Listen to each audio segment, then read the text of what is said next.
नमस्कार। 65% आरक्षण पर बिहार सरकार को एससी से झटका, एचसी के फैसले पर रोक लगने से इनकार। इन्हीं सब मुद्दों को लेकर आज जेडीयू के कार्यालय में प्रेस वार्ता का आयोजन किया गया है, जिसमें सुप्रीम कोर्ट ने 65% आरक्षण मामले में बिहार सरकार को झटका देते हुए पटना हाई कोर्ट के फैसले पर रोक लगाने से इनकार कर दिया। अदालत अब इन सभी मामलों में विस्तृत सुनवाई सितंबर में करेगी। देखिए पूरा वीडियो। उनको 9वीं अनुसूची में डालना चाह रहे हैं।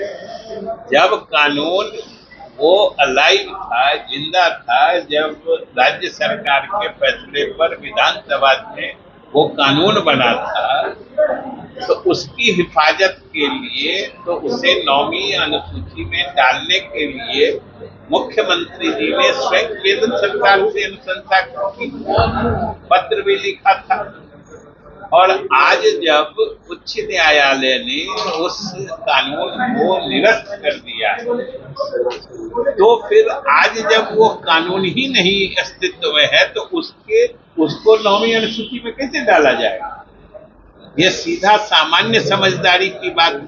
खैर, एक तो पता नहीं वो समझे ही नहीं इस बात को, या समझ के कोई जानबूझ के मैंने पब्लिक में अपना क्रेडिट स्कोर करना चाह रहे थे, क्योंकि जातीय गणना करा करके जो दलित, अति पिछड़े वर्गों की सही संख्या की पहचान करके उनकी बढ़ी हुई जनसंख्या के अनुपात में उनके लिए आरक्षण की सीमा बढ़ाने का फैसला तो मुख्यमंत्री नीतीश कुमार के नेतृत्व में लिया गया। उसके लिए कानून भी बना। ये पूरे बिहार की जनता ने देखा है, और खास के गरीब तबका जिनके लिए आरक्षण की सीमा बढ़ाई गई है, वो लोग इस बात से अच्छी तरह से वाकिफ है जो कौन ये किया है और कौन करना चाहता है।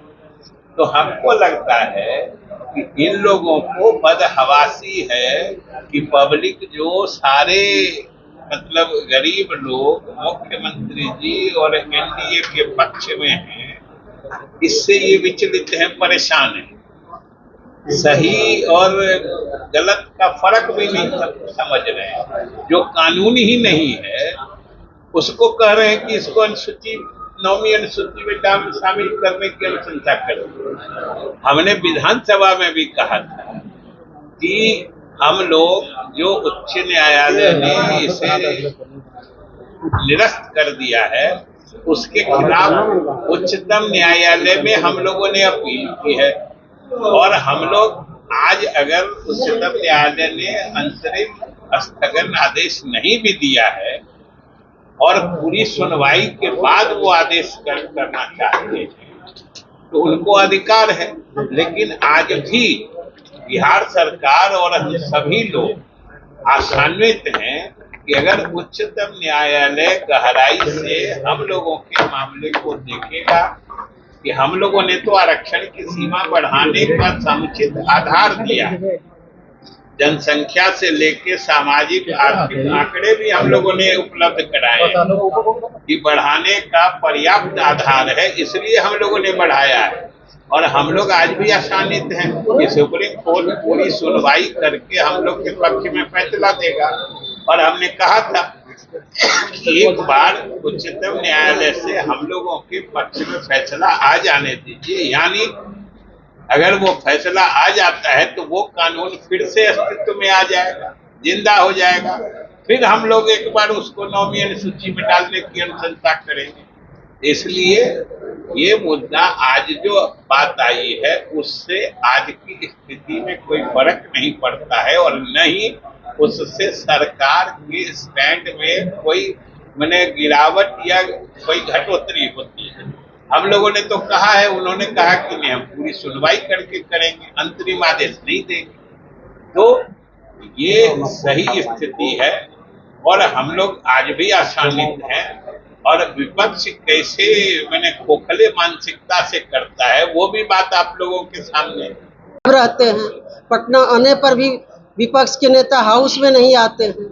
ये तो विपक्ष के नेता का उदासीनता बिहार की जनता देख रही है। सरकार मुस्तैदी के साथ इस आरक्षण का दायरा जो बढ़ाए हैं, जो कोर्ट का मामला है इसमें लगी हुई है। कानून व्यवस्था को लेकर बुलेटिन जारी करते हैं, बाहर बैठ के बुलेटिन जारी करते हैं।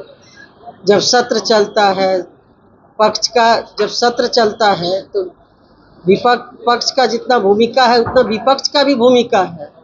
जनता के सवालों को विधानसभा में रखना चाहिए अपना पक्ष, तो विधानसभा से गायब रहते हैं, घर में बैठ के बुलेटिन जारी करते हैं। इससे तो ये साबित हो रहा है कि विपक्ष अपनी भूमिका अदा करने में नाकाम है। जनता के बीच जाना है, तेजस्वी ने कहा कि हम फिट होने गए थे, जनता के बीच में जाना था। उनसे न पूछिए, उनका सवाल हमको क्यों पूछ रहे हैं?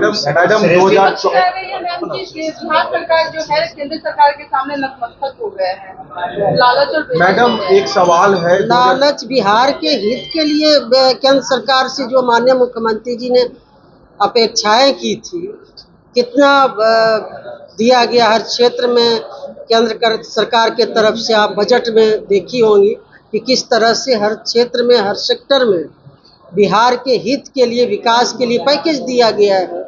अब इससे विपक्ष को पेट में दर्द है कि बिहार के लिए इतना क्यों दिया जा रहा है, बिहार के हित के लिए क्यों इतना राशि दी जा रही है।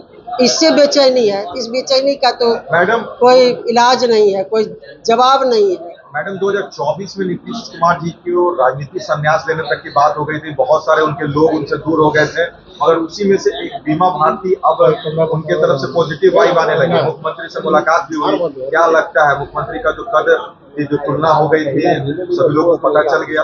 क्या प्रश्न कर रहे हैं?